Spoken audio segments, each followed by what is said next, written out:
মো আর জিন যেহেতু তারা দুইজনই বৃষ্টিতে ভিজে এসে তাই মোয়ের চুলগুলো ভিজা ছিল। সে জিনকে ডাক দিয়ে বলে, ভাইয়া একটু হেয়ার ড্রায়ারটা নিয়ে আসো না, আমার চুলগুলো একটু ড্রাই করে দাও। সে তার চুলগুলো ড্রাই করে দিচ্ছিল আর মো তার দিকে তাকিয়ে থাকে। তাকিয়ে তাকিয়ে মুচকি হাসে আর বলে, আচ্ছা এখন আমাকে একটু পানি এনে দিতে পারবে? তারপর সে তাকে পানিও এনে দেয়। তখন সে বলে যে, আচ্ছা মো, তোমাকে কে বিয়ে করবে? তখন মো বলে, কেন আমাকে কেউ বিয়ে করবে না? আমি কি দেখতে কম সুন্দর? আর আমি অনেক স্মার্ট, সবকিছু জানি, তাহলে কেউ আমাকে কেন বিয়ে করবে না? তখন সে বলে, তোমার যে অ্যাটিটিউড আর তুমি যেইভাবে কাজ করো, তুমি তো কোনো কিছুই পারো না, কে তোমাকে বউ বানাবে? তখন মো তার উপর বালিশ ছুঁড়ে মারে আর বলে, কম কথা বলো, এখন ঘুমিয়ে পড়ো। তখন সে বলে, আচ্ছা আমি পরে ঘুমাবো, তুমি আগে ঘুমিয়ে যাও। তখন সে বলে, আচ্ছা তোমাকে আমার কিছু প্রশ্ন করার ছিল, তুমি কি আমার প্রশ্নগুলো সঠিকভাবে উত্তর দিবে? জিন তখন বলে, আচ্ছা তোমার যা প্রশ্ন মনে আসে সবকিছুই করতে পারো। তখন সে বলে, আমার বাবা মার ডিভোর্স কেন হয়েছিল এটা কি তুমি জানো? তখন সে বলে, হ্যাঁ জানি, জানবো না কেন? তখন মো বলে, তে আচ্ছা আমাকে একটু বলবে কেন তারা আলাদা হয়েছিল? তারা কেন একসাথে থাকতে পারলো না? তারা চাইলেই তো একসাথে থাকার চেষ্টা করতে পারতো। তখন জিন বলে, দেখো তাদের মধ্যে বিষয় এটা আমি তো আর বলতে পারবো না, তবে আমি যতটুকু জানি ততটুকু বলছি। বাবা একদিন ড্রিঙ্ক করে মায়ের সব পটগুলো ভেঙে দেয়, যেগুলো মায়ের অনেক পছন্দের ছিল। আর বাবা তাকে বারবার বলছিল, বাসা এমনিতেই অনেক ছোট, এখানে অপ্রয়োজনীয় জিনিস রাখার কোনো প্রয়োজন নেই। তারপর মা অনেক বেশি কান্না করে আর এগুলো গুছিয়ে রাখার চেষ্টা করে। আমিও তখন এখানেই ছিলাম, মাকে যখন সাহায্য করতে যাই তখন মা আমাকে বলে, দেখো জীবনে কিছু পারো আর না পারো, একটি কাজ করার সব সময় চেষ্টা করবে। যেই তোমার জীবনে আসবে তাকে যত্ন করবে, তাকে সম্মান করবে, তাহলেই জীবন সুন্দর হয়ে যাবে। মা হয়তো আশা করেছিল বাবা তার কাছে ক্ষমা চাইবে, কিন্তু বাবা কখনোই তার কাছে ক্ষমা চায়নি। দুইজন লোকের মধ্যে প্রবলেম হলে তাদের কথা বলে সমস্যার সমাধান করা উচিত, কিন্তু তারা যেহেতু একে অপরের সাথে কথা বলেনি, সমস্যা ধীরে ধীরে বড় হয় আর তাদের তালাক হয়ে যায়। তখন মু বলে, আচ্ছা তাহলে কি তাদের এই জন্যই তালাক হয়েছিল? তখন জিন বলে, হ্যাঁ। তখন সে বলে, আচ্ছা বিয়েটা কি আসলেই অনেক খারাপ? তখন মু বলে, আরে না, বিয়ে খারাপ না, মানুষ খারাপ। মানুষ যদি ভালোভাবে সংসার করতো তাহলে কখনোই তালাক হতো না। জিন বলে, তুমি এত কিছু কিভাবে জানো? মু বলে, কিভাবে আর জানবো, যতটুকু জানার ততটুকুই জানি। আচ্ছা তুমি কখন বিয়ে করবে? আমার মনে হয় তুমি হাজবেন্ড হিসেবে বেস্ট হাজবেন্ড হবে। তখন জিন বলে, এটা তো আমি বলতে পারবো না, আমার ওয়াইফ বলতে পারবে। তখন সে বলে, আচ্ছা তুমি কখন বিয়ে করবে? জিন তখন বলে, এইসব নিয়ে তো এখনো ভাবিনি, যখন ভাববো বলে দিব, তোমাকে আগেও একবার বলেছি। তখন সে বলে, বিয়ে করে নাও, এটা তোমার জন্য অনেক ভালো হবে। আচ্ছা জানো, আমি একদিন বাবা মাকে ঝগড়া করতে দেখেছিলাম। জিন বলে, হ্যাঁ আমিও অনেকবার দেখেছি। তারপর জিয়ান বলে, আচ্ছা তুমি ঘুমাও, আমি আসছি, আমি রুমে চলে যাচ্ছি। তখন সে বলে, কিছুক্ষণ থাকলে হয় না?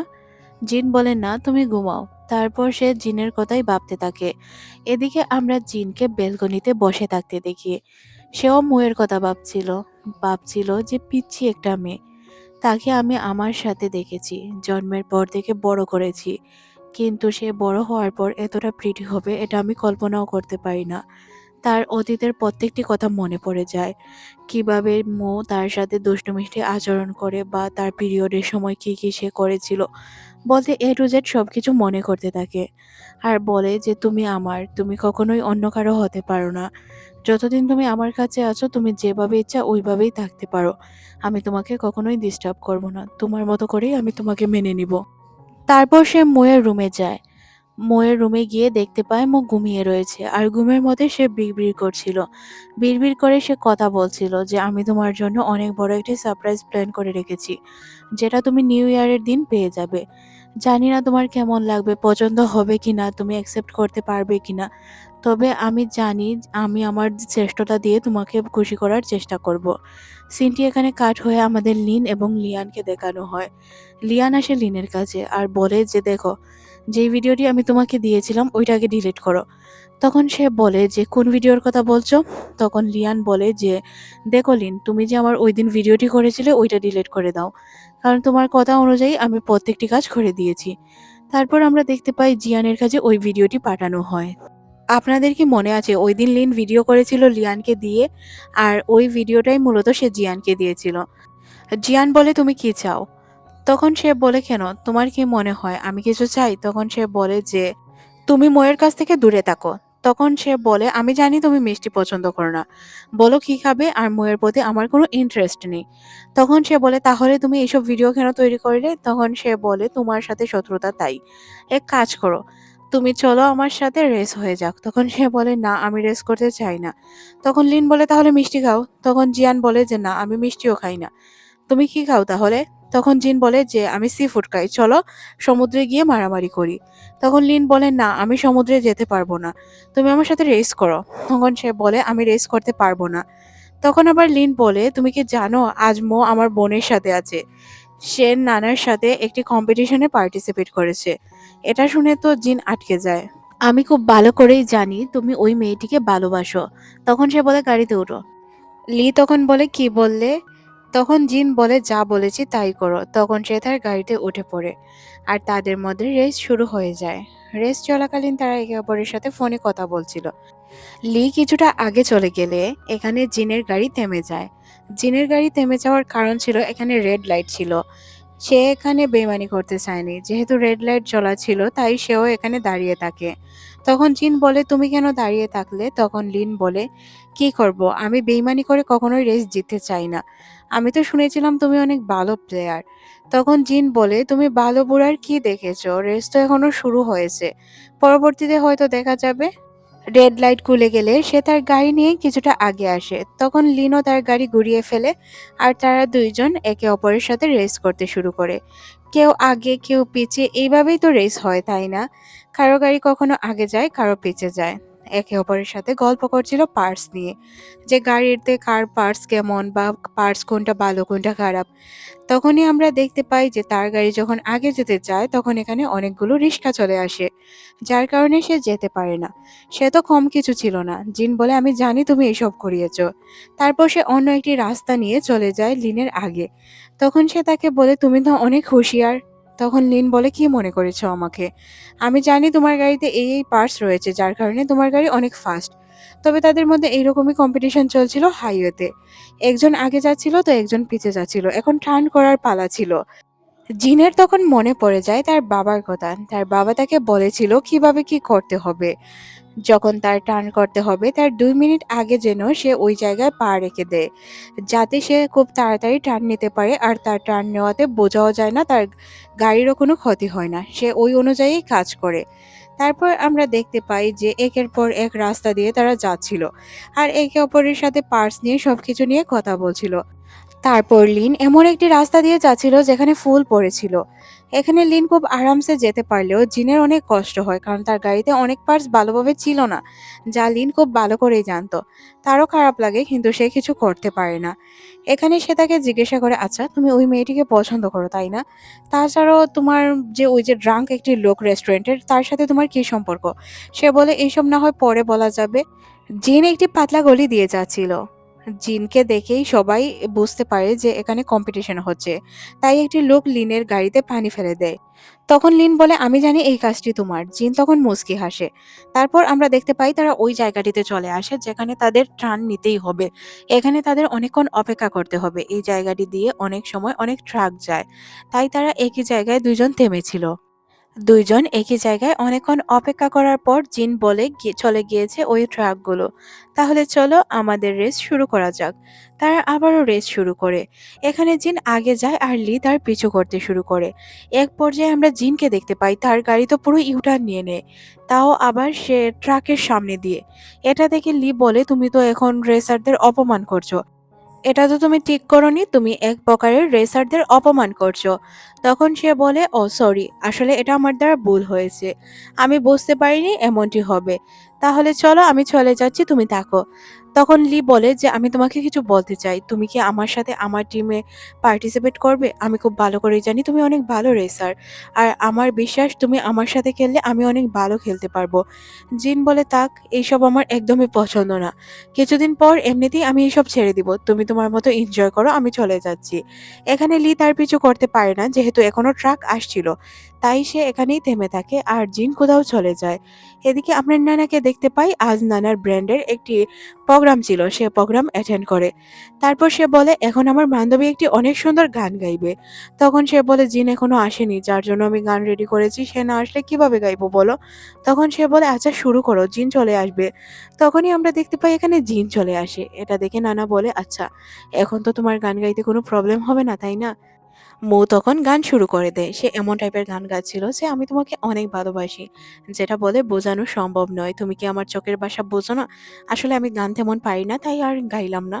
আপনারা বুঝে নিন। এখানে সে এটাই বোঝাতে চাচ্ছিল তারা দুইজনের একে অপরকে ছাড়া আর কেউ নেই। মিউজিক তখনও বাজছিল। কিন্তু প্রোগ্রাম শেষ হয়ে গিয়েছিল। প্রোগ্রাম শেষে সে তার গাড়ির দরজা খুলে দেয়। তারপর সে বলে আচ্ছা তুমি কোথায় যেতে চাও? তখন সে বলে কিছুক্ষণ বসে গল্প করি। তখন জিন বলে আচ্ছা গল্প করতে চাও, তাহলে দাঁড়াও আমি গাড়ি রাখছি। তারপর গাড়ির উপর উঠে বসে মন। তখন জিন বলে যে কি বলবে বলো। তখন মন বলে আচ্ছা নিউ ইয়ার সম্পর্কে তোমার কেমন ধারণা? তুমি কি করতে চাও নিউ ইয়ারের দিন? তখন জিন বলে আমার এইসব নিয়ে কোনো ধারণা নেই, আমার ভালো লাগে না এইসব। তখন মুন বলে আচ্ছা ওই সময় না ভালো লাগতো না, এখন তো ভালো লাগতেও পারে। তখন সে বলে হ্যাঁ, সানলি বলেছিল আমাদের শহরে অনেক সুন্দর একটি মেলা হয় ওই দিন, আমি চাই ওই মেলা দেখতে। তখন মুন বলে ও তাহলে আমিও যাব তোমার সাথে মেলা দেখতে, আমিও চাই মেলা দেখতে। তখন সে বলে আচ্ছা তাহলে তুমি আমার জন্য স্পেশাল কি করতে পারবে? তখন সে বলে তুমি যা বলবে তাই করতে পারবো। মো তখন বলে কি কি বলতে পারবে বলো না, কি করবে তুমি আমার জন্য? তখন জিন বলে তুমি যদি আমাকে বলো আমি সবকিছুই করতে পারবো, শুধু আকাশের চাঁদটা এনে দিতে পারবো না, যেটা সম্ভব নয়। তখন মুন বলে যে ও আচ্ছা তোমার আকাশের চাঁদ তো এমনিতেই এনে দিতে হবে না, কারণ আমি নিজেই মুন। তখন সে বলে যে মু মানে তো মুনই তাই না, আর মুন মানে তো চাঁদ, চাঁদের কোনো প্রয়োজন আমার নেই। তারপর সে চিৎকার করে করে গান গাইতে শুরু করে আর বলে যে আমি যাকে ভালোবাসি সে যাতে আমার ভালোবাসাটা বোঝে। এখানে জিন বুঝতে পারে না যে সে কি বলছিল। সে শুধু তার দিকে তাকিয়ে থাকে আর বলে বাতাস অনেক বেশি, ওই দিকে না যাওয়াটাই তোমার জন্য উত্তম হবে। তবে সে বাচ্চাদের মতো আচরণ করছিল, বলছিল এইসব আমার অনেক ভালো লাগছে, আমাকে একটু আমার মতো করে সময় কাটাতে দাও। তখন জিন আর তাকে কিছু বলতে পারে না, বলে আচ্ছা। মন তার মনের মতো করেই তার সময়গুলো কাটাচ্ছিল আর জিন পিছন থেকে তাকে দেখছিল আর মুস্কি হাসছিল। তারপর তারা অনেক সুন্দর সুন্দর মুহূর্ত কাটায়। এখানে আমরা জিনকে দেখতে পাই যে কিনা চুপচাপ বসেছিল। তবে মন এখানে তাদের দুইজনের নামের অক্ষর লিখে সাথে লাভ দিয়ে, যেমনটা অনেকেই বালুর চরে করে থাকে। আচ্ছা সিন পরিবর্তন হয়, আমরা মুনকে দেখতে পাই। পরদিন সে যখন তার ক্লাসে আসে তখন ওই ছেলেটির সাথে তার আবারও দেখা হয়। ছেলেটি তাকে বলে আচ্ছা তোমাকে ওই দিন যে একটি ছেলে নিতে এসেছিল না, ওর সাথে যে একটি ছেলে ছিল ও না আমাদের ক্লাসেই পড়ে। তাছাড়াও সে অনেক বছর ধরেই এই স্কুলে পড়ছে, কিন্তু সে সবাইকে বুলি করে বেড়ায়। তখন মুয়ের মনে পড়ে যে হ্যাঁ দেখেছিল সে ওই লোকটিকে বুলি করতে। তখন সে তাকে বলে আচ্ছা তুমি আমার সাথে চলো, ওই লোকটি কোথায় আছে তুমি আমাকে বের করে দিবে। তারপর মো হাঁটতে শুরু করে। এক পর্যায়ে আমরা দেখতে পাই একটি ক্লাসরুমে গিয়ে ছেলেটিকে পাওয়া যায়। তখন সে তাকে বলে তুমি ছেলেটিকে ডেকে নিয়ে আসো। তখন সে বলে আমি এই ছেলেটিকে ডাকতে যাব, এ তো গুন্ডা টাইপের। তারপর সে বলে ভাই আপনাকে একটু বাহিরে ডাকছে একটি মেয়ে। তারপর সে মুখে দেখে চিনতে পারে। তখন মো বলে আচ্ছা তুমি বলো তো জিনের সাথে তোমার কেমন সম্পর্ক? তখন সে বলে আমার সাথে জিনের কেমন সম্পর্ক হতে যাবে, তার সাথে আমার কোনো সম্পর্ক নেই, তার সাথে আমার ভাইয়ের সম্পর্ক। তখন সে বলে তোমার ভাইয়ের কেমন সম্পর্ক, আর ওই দিন তুমি কি দিয়েছিলে? তখন সে বলে ওই দিন আমি তো ওই দিন ব্লুপ্রিন্ট দিয়েছিলাম। তখন মু বলে কিসের ব্লুপ্রিন্ট দিয়েছিলে? তখন সে বলে আসলে এগুলো কারের ব্লুপ্রিন্ট ছিল। মুন বলে যে এই ব্লুপ্রিন্টগুলো তোমাকে কে দিয়েছে, তুমি কিভাবে পেলে? তখন সে বলে আর কত বলবো, আমার ভাই আর ও একই সাথে কাজ করে। আমার ভাই একটি কার কোম্পানিতে জব করে আর সে অনেক ভালো কার সম্পর্কে নলেজ রয়েছে। আর তারা যেহেতু বন্ধু একে অপরের সাথে যে কোনো কিছু বিতরণ করতেই পারে। আর তোমার যদি এত কোয়েকশন করার থাকে তাহলে আমাকে না করে জিনকে গিয়ে করতে পারো। তখন তার সাথে থাকা ছেলেটি তাকে বলে আচ্ছা ভাই আমাদের আর কোয়েকশন নেই। তখন মুনো তাকে আর কোয়েকশন না করে এখান থেকে চলে যায়।